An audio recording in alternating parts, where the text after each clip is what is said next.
Alright, this is our Stingray 195 FX Sport and Fish boat.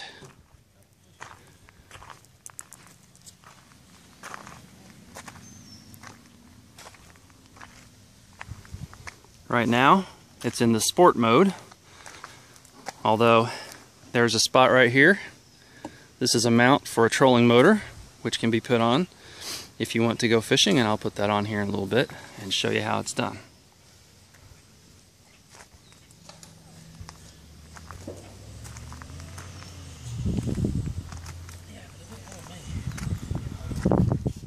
In the sports mode, all of the seat cushions are put on, so these are cushions, and in the front there are two cushions for two people to sit.